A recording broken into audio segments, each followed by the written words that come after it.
welcome to 2026. Yay! New New year. year, new season of Footie Femme Fatale. The season itself, the local leagues, are halfway now, and we have a lot to discuss. So let's roll the do. new 2026 intro. Turn the volume on for a woman's football show. You're listening to Footie Femme Fatale, a women's football podcast. Welcome everyone to the Footie Femme Fatale podcast, and I'm together joined with two of our co-hosts again. You've already seen them last May with the three of us, last December with Kyra. So yeah, the new season of the Footie Femme Fatale is now second season, first episode. Second half of the season has started. Just some highlights. What can we look forward to in 2026? The Women's Champions League final in Oslo in May. The first Women's Europe Cup final will also happen. And the first Women's Championship Cup will happen this month and in February. But first of all, welcome to Kyra and Aldona. Kyra, how have you been? Hey, nice to be back, reunited, us three after May last year. Yeah, last It was year. a while ago. No, it's really good to be back together with the gang. What did you do in the yeah, winter break? Because I think you have a story to tell. I do. Yeah, I wanted to share a story, and I haven't told you yet, Aldona, so it's even more Oh. exciting. So, I was really lucky. I was able to be in South Africa and Botswana for Christmas period, so I escaped the cold. And The snow, you mean? I know I missed the snow, the snow that never happens here in the Netherlands. But so I did a wine tour in Stellenbosch in in South Africa, Okay. and you just like you're with a friend, and you're like, but we knew that someone else would join the tour, like one other person.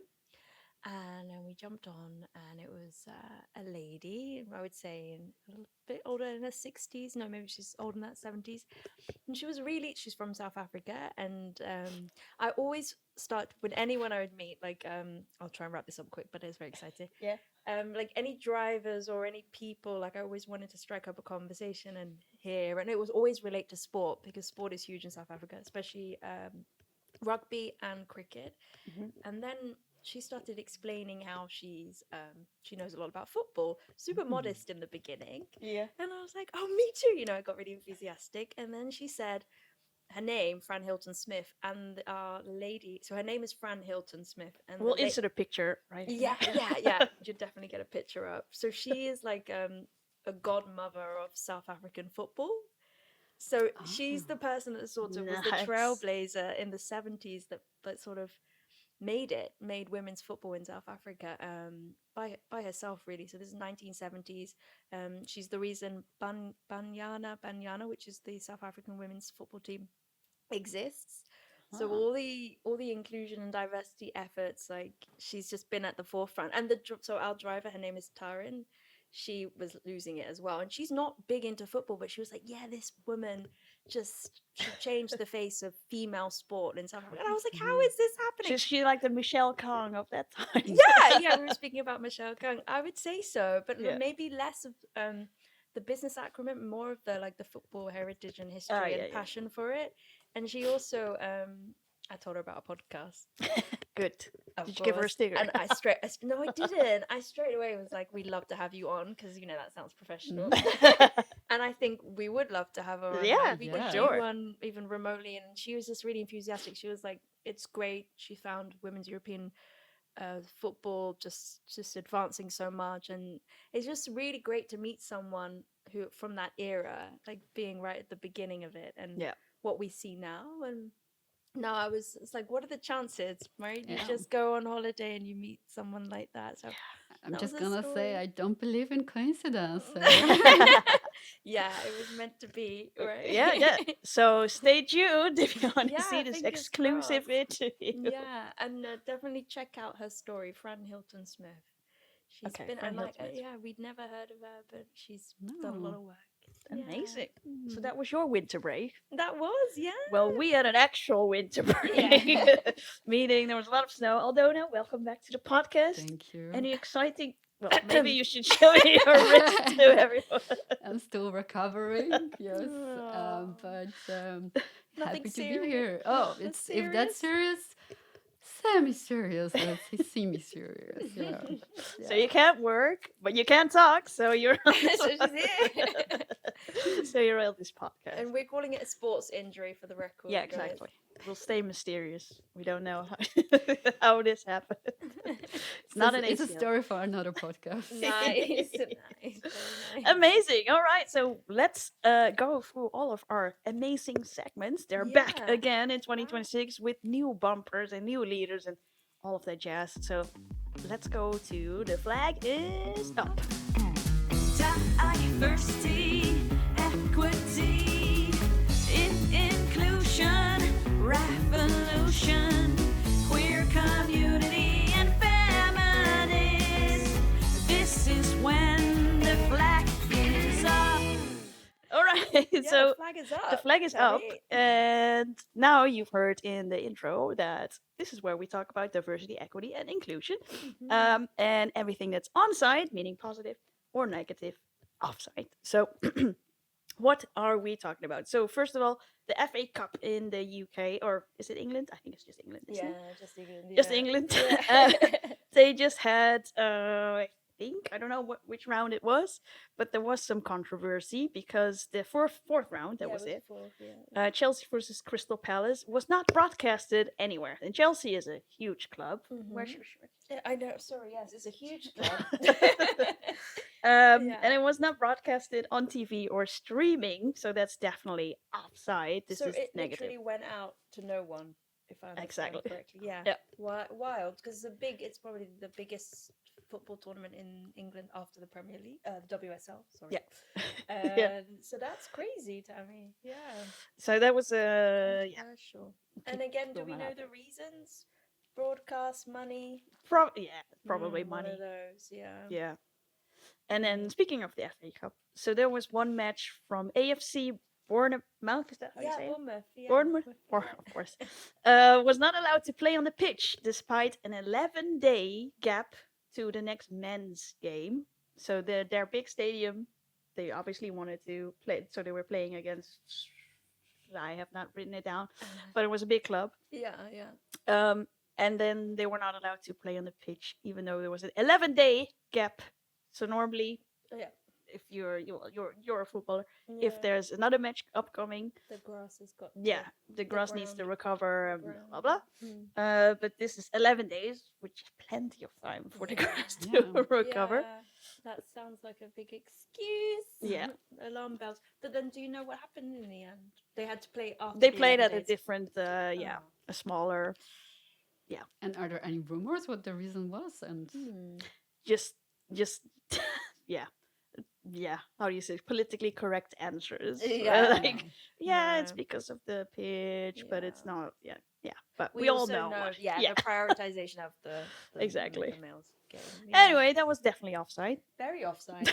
Very offside. That requires a red light. Oh, But no, yeah. it's on. Onside then, green light. Hmm. green light. UEFA. So the European Federation within FIFA. Everyone, we're talking about Europe, so this is obviously UEFA, has Yeah. committed 1 billion euros to invest in women's football by 2030. So we're obviously now in 2026, so that's 4 more years. They want to commit because they see investments. They want to invest in the game. They want to invest in pitches. They want to invest in anything else. Very, very good. To So hear this is that, very yeah. positive news because I Mm. think especially when we were covering the Euros, you could see it is rising. It's Absolutely. still rising. The Uh, competitions, the new leagues, the players, the new managers, the investment. Yeah. investment. So Yeah. now UEFA, so at least the European branch of the FIFA is like, let's invest. Nice. Good stuff. Positive news. And then the menstrual cycle. Oh, yeah. We're always talking about menstrual cycle. You're pointing at me as I the know. only menstruating That's why you're person in invited. that room. So Was this just announced news? What you're about? this to... was recently, Yeah. I guess. Because we've spoken about the need to talk about menstruation when it comes to injuries or Yeah. how women recover, like because it's not a factor in the men's game, of course, or Yeah. and like why it's not considered a serious, yeah, condition to how you play. So this is really positive news what you're about to share. Yeah, so UEFA basically had a statement where they said we're gonna be tracking the menstrual cycle more within the women's players, uh, just to see how it actually affects women's body, and also if indeed it affects more a possibility of injury, and all of that. So it's again UEFA saying, Yeah. okay, let's actually, it is a problem, probably. So let's actually set up a panel of experts, which they're gonna do, and then they were gonna track it at least, I don't know how long, but just to get more data. Because I think last time when we talked about it, there's just a lack of data, right? So there's no, it is an assumption that it has something to do with it, which makes sense. Like if you see the stats, okay, people that get the ACL or the other injury often are on their menstrual cycle. But now they're actually gonna track it. Okay, is it actually true? In how are we gonna change the game or the training schedules or anything that has to do with women? Because most research is attached to men. It is, yes. Yeah, that's definitely going to be interesting research to follow. However, I'm also concerned about the safety of data. So I really hope they're gonna choose credible partners to work with. What makes you say the same? I'm not aware of it. It's just a little bit offside, but there's a lot of talk about even if you as a customer using any of the menstrual tracker on your phone, using any of the app, this data are highly sensitive, and they also in high demand for advertisement and advertisers and all the parties to sell you stuff, knowing at what point of your cycle you are and what's your needs, what's your emotional behaviors. Very nice. So you're saying, however, because immediately when you said tracking, I was like, what does that mean exactly? Yeah. Because that these are people at the top of their game. You want them to also not be negatively affected to have by having this data out there. Yeah, So, curious to keep an eye on the details, like you said, like what are they going to do? Anyway, so it's an interesting development for sure. Let's keep an eye out on what's happening there. So thanks, UEFA. Yeah, you're on the on-site side of things. Moving on to the spotlight story. Sometimes the story is so big to discuss. We highlight everything that is a big buzz. Research and expertise. This is the spotlight story. Spotlight story, let's go. All right, the spotlight story. So there was a big headliner in the recent weeks talking about the FIFA Women's Club World Cup. So just quickly, since you're the football expert here, what is the Club World Cup? Because Chelsea won the first one. Yeah, it's a big one. We won the first one. So Chelsea, because I played there. I always do. We did we? Yeah, we won the first one and the last one. So basically, if I remember correctly, you've got to correct me. In the men's game, and I believe it's exactly the same in the women's, it's the winner of the Champions League and the Europa League. Oh yeah. And those two winners. So these are the top two competitions in Europe, outside of a regular country league. They play once a year, and this is called the Club FIFA World Cup. And it's totally new for the men's game. Yeah. So now they want to bring it to the women's game as well, because now, besides the Champions League, you also have the Europe Cup, which is basically the Europe League for women. So now they want to have a discussion about hosting the FIFA Women's Club World Cup in, of all places, drumroll, Qatar in 2028. So, as you can imagine, if we go back a few years, 4 years ago, there was a World Cup in Qatar, and there was a lot of controversy there as well. Yeah. Very much So what were the examples? Do you know? of the I'm just joking. controversies? Yeah, Yeah. I'm please. sure Aldona remembers as well. We spoke about it a lot at the time. Now it was coming back to me. I think we definitely spoke about. So then the controversy leading up to the vote, I remember, was because we need to all remember that Qatar was chose from a selection of countries, right? Yeah. So it's like, So and FIFA hosts like a yeah, like a what do you f- want, like not a a f- bidding, yeah, a bidding exactly. event, and that happens with all of these tournaments. And I know one of the countries at the time was New Zealand. It was Qatar, New Zealand, which is always an issue, been tricky a thing with Australia and New Zealand, of course. Yeah. But so yeah, there was already, and so when there was a decision that was made, of course, you immediately go to human rights, and Yeah. then as we've seen with other former big events, for example, the Rio 2016 Mm-hmm. Olympics, there's a lot of controversy around the structure. It's often about how these big stadiums in short amount of time structured by Yep. humans, right?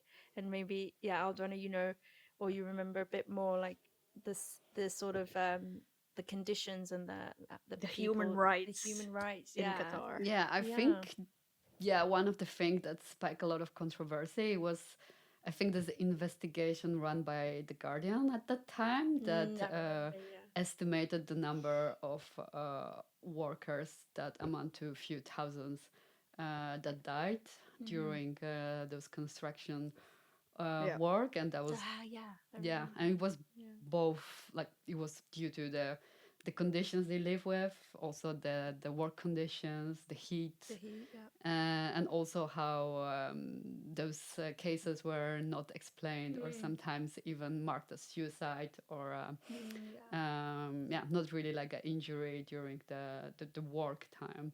Yeah. So that Exactly. was big, definitely. Um, and I really had hope that even that lead to those World Cup, Yeah. Mm-hmm. that will be addressed in some way I also had hope with this. and Yeah. Yeah. resolve, Yeah. and the victims or their families will be. I don't know if you can contribute for somebody deaf in that case, but I was hoping those people will be. It seems that up to now that was not addressed properly.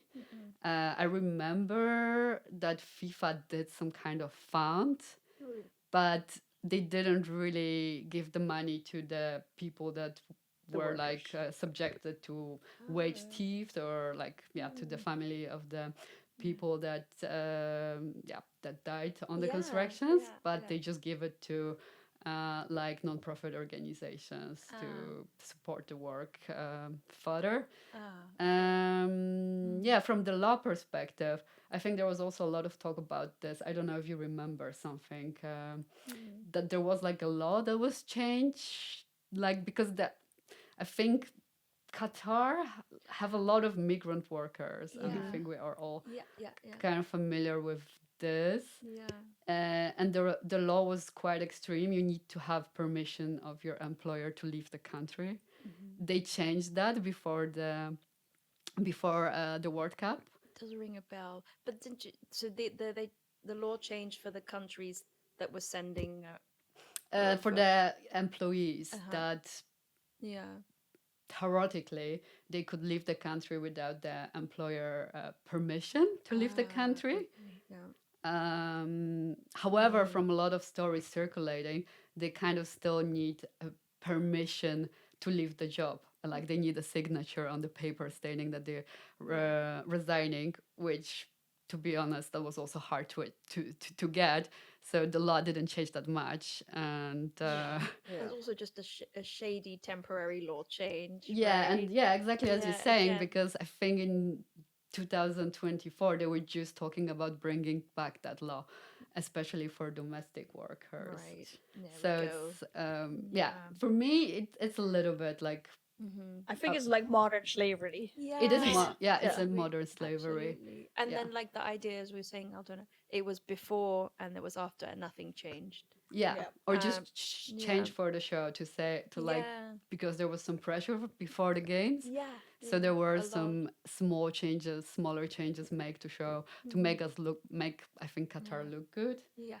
And 100%. and Look accessible to people coming abroad. And I remember at the time there were homosexual people and people in interracial marriages or whatever, that they didn't, although as much as they loved football, they would never have thought about going. They didn't feel safe.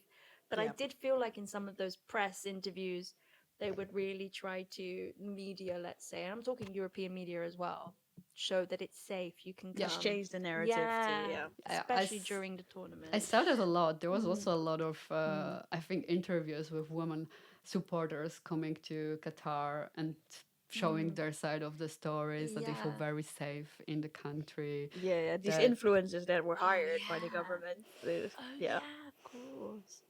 But yeah, so I So mean, what about how do we feel? It's the yeah. women's game. So what about the like, women's? Yeah, it's just Um, like it would be the biggest women's competition in the world, going to a place where I don't know about women's rights there, but I'm pretty sure it's not. yeah, I think Yeah. you're sensing right, because I think Qatar is really good in the PR game. So I'm not sure how everybody feel about women rights in Qatar, because if you have like a spokesperson that is a woman telling you yeah. that in Qatar constitutions there's equality between men and women, Yeah. that they have the highest rate of women graduate from the universities, Yeah. and also well, it's actually true. Is in Arabic world they have the highest rate, Okay. even higher than men, Okay. and that they also have high number of women working in government or quasi-governmental jobs. This sounds good. Yeah. You would say I'm it's saying this sounds very good. yes. Yeah. Yes, But there's only like a small minor like problem with this. Let's just say. oh, It's all The- fake. oh Well, no. Is it? it's partial. Like It's just those one. facts are true. It's just that everything that I talk about too is subject to the law that is kind of called like a male guardianship, which means women to do certain things, like to study on government scholarships, or to work in government positions that mostly women do. They need to have a male permission. Oh, sh- that's a big caveat. This is slavery. I mean, that's, Yeah. it's all sorts. Yeah, Yeah. yeah, yeah. Wow. And if you're a married woman, this is your father or brother or your Oh, yeah, uncle. Okay. And that goes for your basic tasks, right? Or if you want to buy a house, you want to drive. Yeah, that's actually just before the World Cup in 2020. There was a big, yeah, I think women's rights were put a little bit in the spotlight on Qatar, because there was a big case of Qatar women escaping from the country, bribing like a permission, the male permission to leave the country. And because of that, they lift the permission that you have to achieve uptime to get the driving license. So you don't need permission to do a driving license, although your family can kind of decide if you can drive or no. Because if they say no and your husband say you cannot drive, you pretty much can't drive. So Wow. What century are we living? Yeah, indeed. And then, indeed, yeah, what century? And then you want to put a competition where you have all countries yeah. from all over the world that operate in, I would say, very different ways. Yeah. And then broadcast that to the world. yeah, it's crazy to me. Yeah. What do you're absolutely against it? Um, I'm curious. I mean, I mean, yeah. I would definitely love to hear what the players say Yeah. about that, and I don't know if Me too. anybody is asking them about the opinion about this, as well as the clubs. Yeah.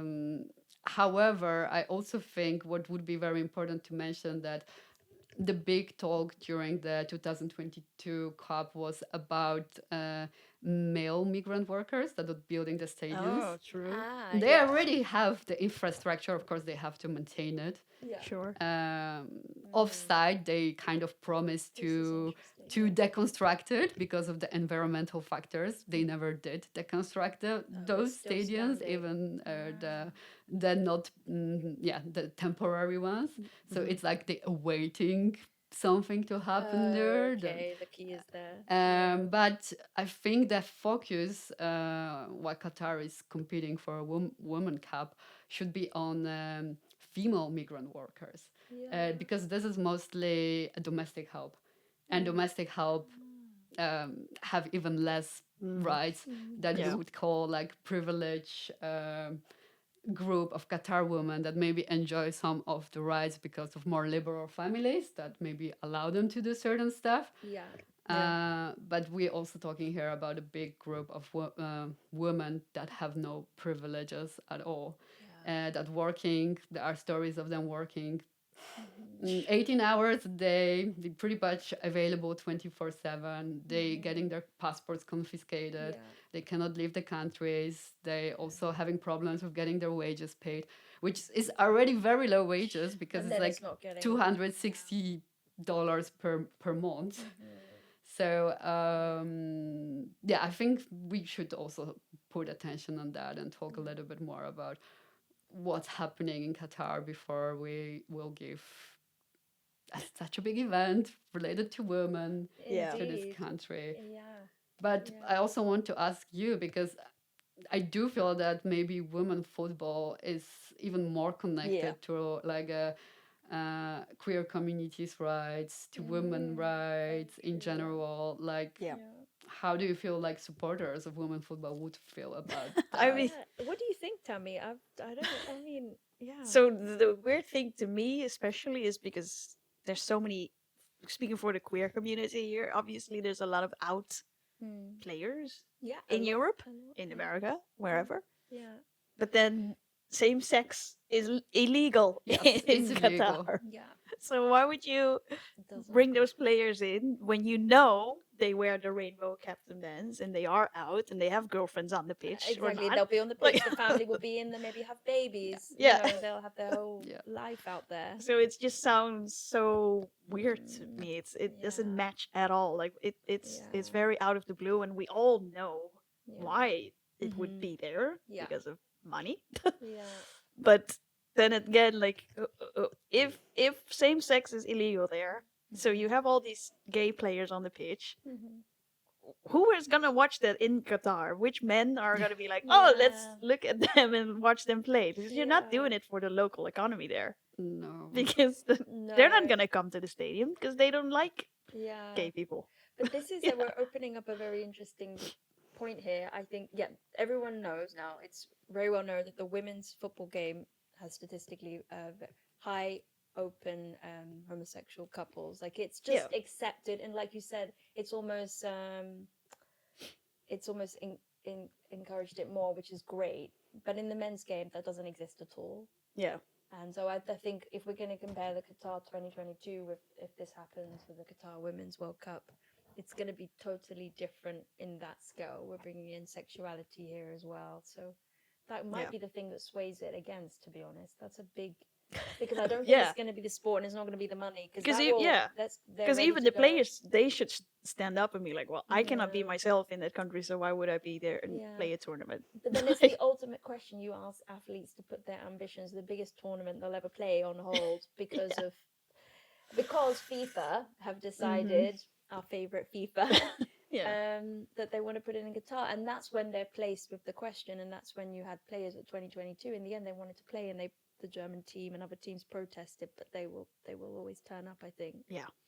So I don't know. I'm more like, I don't have faith. I feel like I've seen this before. I think people will end up there. It's going that way in general with sports and sports washing, if we can say.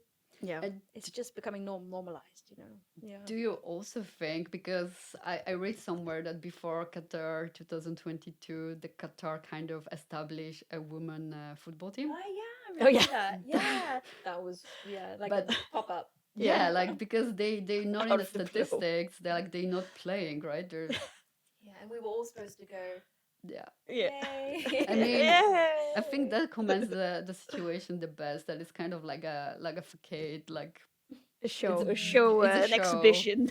yeah, it's a show. Exhibition, Yeah. How it's silly. But that is controversial and big news, and I wonder we should keep track of that because in 10 years' time, I think in less time that could happen, you know. Yeah. The construction of these stadiums, like you were saying, Aldona, they kept them, right? They said that they would bring them down because environment. They were supposed to bring some not permanent one down, and also limit capacity of some of them to make them smaller to Yeah, because no one's adjust. going to Yeah, those exactly. stadiums. And this is a small country of 3 million people. So how many people we can expect at the one game? So they were supposed to make them smaller and actually donate those materials to countries that may be in demand Yeah, of sure. football building materials for their stadiums. Yeah, I'm not hopeful about As I'm aware that not happen. What about the female male rights? And I'm just thinking, yeah, that's going to be on live broadcast to the world. And I mean, it's all a Yeah. show, isn't it? It's like, oh, Yeah. look, we're the best country Yeah. with Yeah. the best stadiums. Yeah. Indeed, And then when it's money. done, I mean, it's look at over. what happened in Rio de Janeiro. Same thing with all the Yeah. stadiums. Oh, Nothing. yeah. It's all a mess. Yeah, that was really bad, actually, yeah, as well. Anyway, it's all about money. It is. Speaking it of money. is. Oh, yes, good segue into the next point. We're talking about. Thank you, Aldona, for your insightful. Yeah, no, very fascinating. Yeah, facts, guys. Don't come at us. It's all facts. Facts, political. Well, anyway, equity. We're talking about Yes. well, in general, we're just talking about equity, how women's right, men's right, and Mm. now we have a lot of development in the women's team, women's sports, women's football. Mm-hmm. We just looked at a small video about the coaching gap, meaning there's Uh-huh. not a lot of female coaches. We'll just insert a little clip of that. In Germany, we are seeing something historic. The Frauen-Bundesliga currently has 6 female head coaches, the highest number ever.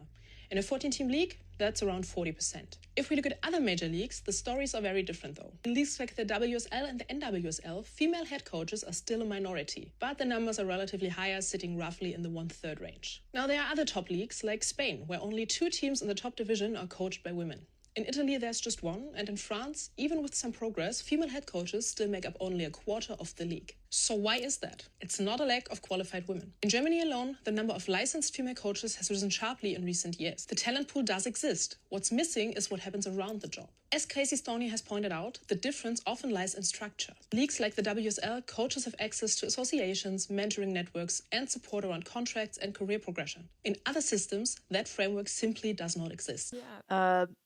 Any thoughts? We just saw the video. Yeah. Again, for me, in the last 15 years, it's been, especially because it is the women's game, right? I grew up and I was just thought, I would see coaching and physios and managers, and they'd all be at the top level, and also at any level, they would be female. It just somehow connected that with me. But then, no, as more and more I saw. So yeah, I struggle with that a bit. It doesn't connect with me. I don't know why there are lots of women players and not enough women coaches. Yeah, I mean, it's they're funny. there, but why are they not getting the jobs? Why are they not getting the opportunities? And that's what, yeah. So it's all about Clip. structure and support and well, visibility. Yeah. So that's an interesting one. Arsenal and Chelsea do very well in 2025. Yeah. You put this article in. Did I? Yes. Oh. Remind me.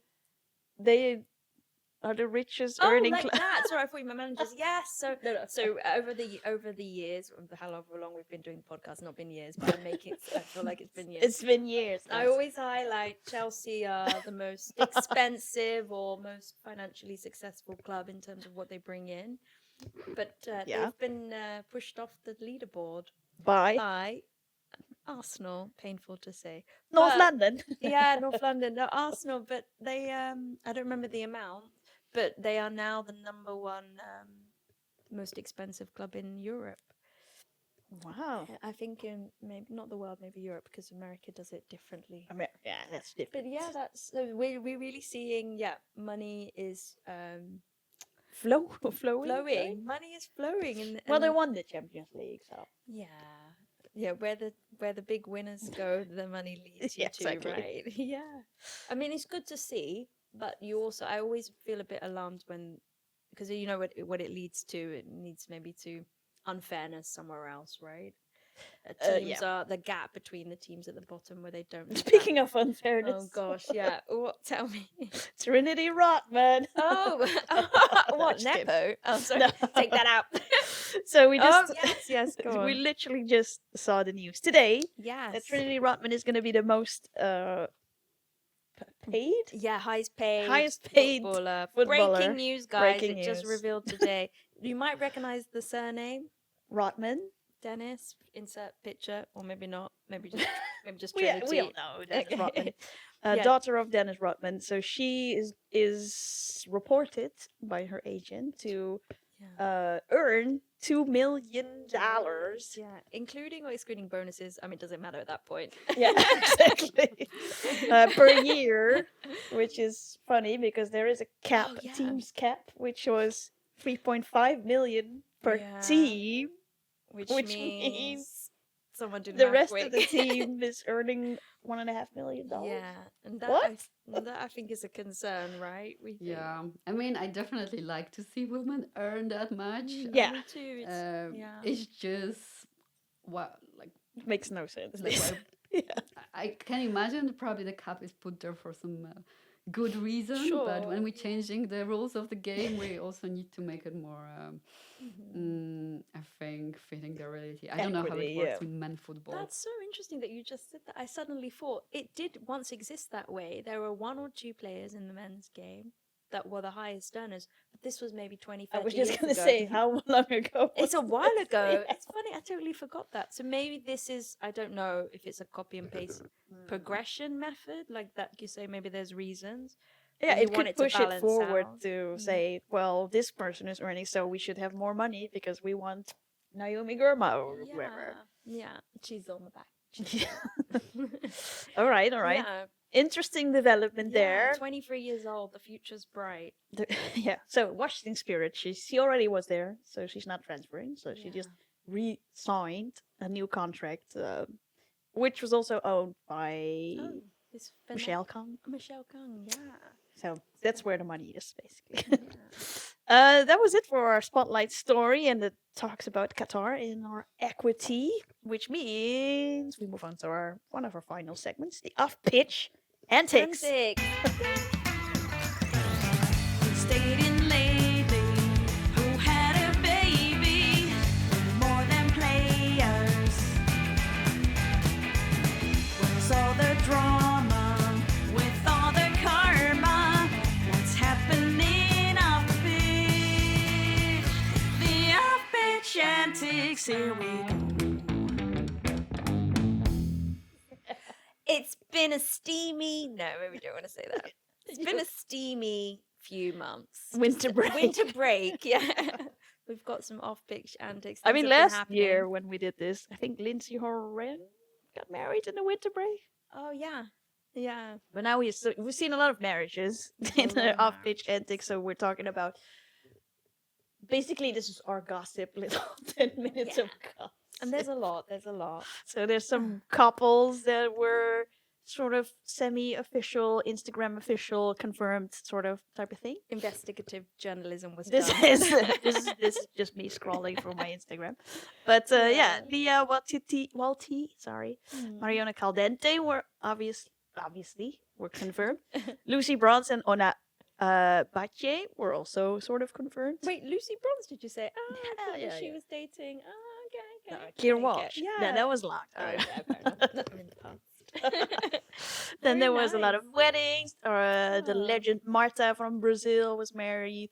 Tiana Endler. I'm just gonna put all the pictures. I'm not gonna go through each of them. Sam Kerr, which was a big one, Oh, yeah. got married. Some Love engagement Sam. and baby news. I mean, I'm not gonna mention all of these because you just have to follow them on Instagram.